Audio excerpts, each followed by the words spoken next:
first news alert, Israel has begun strikes against Lebanon, targeting financial institutions linked to the Iran-backed militant group Hezbollah. This all happening as U.S. officials investigate an apparent leak of top-secret documents that show American spy agencies tracking possible Israeli preparations for an attack on Iran. Matt Finn joins us live from Tel Aviv with more. Matt. Todd, for weeks now, the world has been waiting to see how Israel will respond to the Iranian missile strike here on October 1st. But now the U.S. is investigating that potentially damaging leak that might indicate how Israel may respond attacking Iran. The reports that were leaked describe in detail the types of aircraft and weapons the Israeli military is possibly preparing to use in the strike against Iran. The report contains images generated by American intelligence. The documents were leaked by a pro-Iran site, Middle East Spectator. The Justice Department says the leaks raised the concern of even more sensitive information being released. The leak is very concerning. There's some serious allegations being made there. Investigation underway, and I'll get a briefing on that in a couple of hours. There's a classified level briefing and then other, but we're following it closely. Now, in response to all of this, Iran has given a chilling warning, writing, any country aware of the timing and manner of the attack on Iran or participating in any aggression will bear responsibility. Also here in the Middle East, in the past 24 hours, Israel has been bombing locations in Lebanon that it identified as Hezbollah-linked sites. The IDF has been giving advance notice to residents to flee those areas. Also, U.S. Secretary of State Antony Blinken is scheduled to begin visiting Israel and other Middle Eastern countries beginning today. Back to you guys in New York. All right, Matt Finn, live for us in Tel Aviv. Matt, thank you. Let's bring in former CIA station chief and Fox News contributor Dan Hoffman. Dan, let's start with the leak. Lots of layers to it. First, 30,000-foot view. How big a deal is this? Well, the intelligence itself is probably not going to have a significant impact on how effective Israel's counterstrike on Iran will be.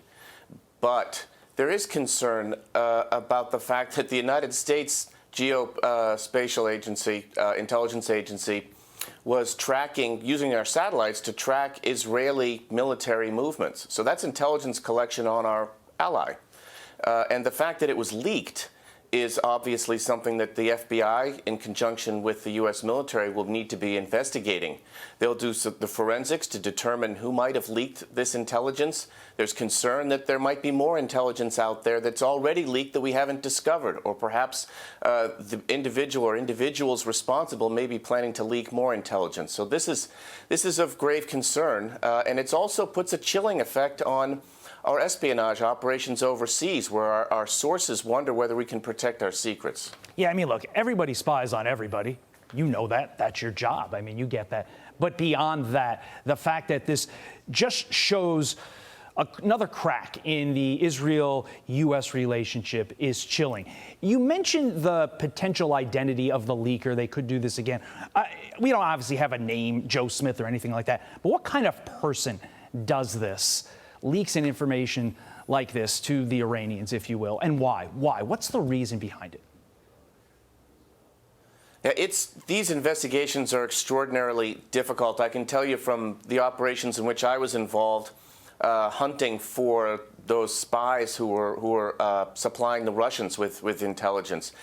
It's often like searching for a needle in a stack of needles in terms of determining what somebody's motivation might be. It could be revenge against their boss. It could be anger over U.S. foreign policy. I mean, anything that you could possibly imagine. So this will be a painstaking effort. And the other challenge is, look, the FBI doesn't have unlimited time and resources. And so the time they spent on this counterintelligence investigation means that they may not be doing other things. We've got lots of Chinese spies and Russians and Iranians conducting cyber attacks against us, other things that we need to be worrying about. And now on top of that, this as well. Following those leaks by that Air National Guard member in Massachusetts, there were calls to do whatever it takes to tamp down on leaks. We were told it's going to be really tough to leak again. Well, here we are again, another leak. What happened?